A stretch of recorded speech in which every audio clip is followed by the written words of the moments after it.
ഇന്ന് ഞാൻ ബനാന ബ്രൗണിയാണ് ഉണ്ടാക്കുന്നത്.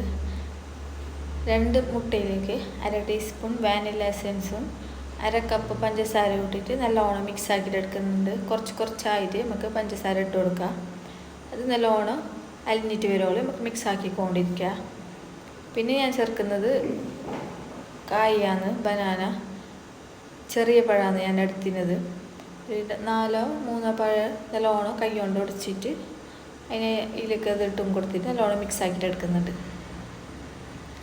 പിന്നെ എൻ്റെ കയ്യിൽ ഡാർക്ക് ചോക്ലേറ്റ് ഇല്ലാത്തതുകൊണ്ട് ഞാൻ എൻ്റെ കയ്യിലുള്ള സാധനം വെച്ചിട്ടാണ് ഉണ്ടാക്കുന്നത്. ഫസ്റ്റ് എന്താവുന്നിട്ടൊരു പേടി ഉണ്ടായിരുന്നു, പക്ഷെ ലാസ്റ്റായിട്ട് നല്ല വിചാരിക്കാത്ത നല്ല കേക്കായിട്ട് കിട്ടീന്. പിന്നെ നമുക്ക് ഇതിലേക്ക് പൊടിയെല്ലാം ചേർത്ത് കൊടുക്കാം. 1/2 കപ്പ് മൈദയിലേക്ക് 1/4 കപ്പ് കൊക്കോ പൗഡറും 1/2 ടീസ്പൂൺ ബേക്കിംഗ് പൗഡറും കുറച്ച് ഉപ്പും ഇട്ടിട്ട് 2-3 പ്രാവശ്യം നമുക്ക് ഇതിനെ അരപ്പയിലിട്ടിട്ട് അരച്ചെടുക്കണം. പിന്നെ ഇതിലേക്കെല്ലാം ഇട്ടിട്ട് കുറച്ചായിട്ടിട്ട് നമുക്ക് മിക്സ് ആക്കിയിട്ട് എടുക്കാം.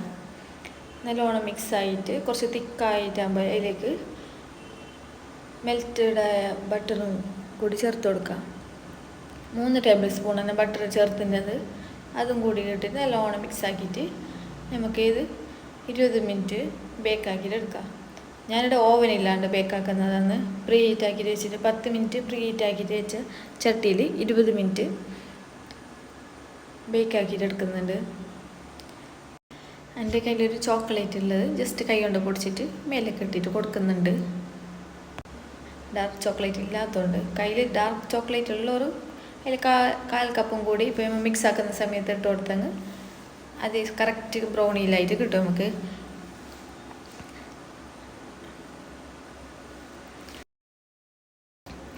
വീഡിയോ ഇഷ്ടപ്പെട്ടാൽ എല്ലാവരും ലൈക്ക് ആക്കുക, സബ്സ്ക്രൈബ് ആക്കാത്തവർ സബ്സ്ക്രൈബും ചെയ്യാം. ഈ റെസിപ്പി ഇഷ്ടപ്പെട്ടാൽ ഇതും ട്രൈ ആക്കിയിട്ട് നോക്ക്. സംഭവം നല്ല ഉണ്ടായിന്. ഞാൻ വിചാരിച്ചതിനാട്ടിയും ഇതുണ്ടാക്കാൻ കുറേ ടൈമും വേണ്ട, കുറേ റെസിപ്പിയും വേണ്ട. അതുകൊണ്ട് എല്ലാവരും ട്രൈ ആക്കിയിട്ട് നോക്ക്.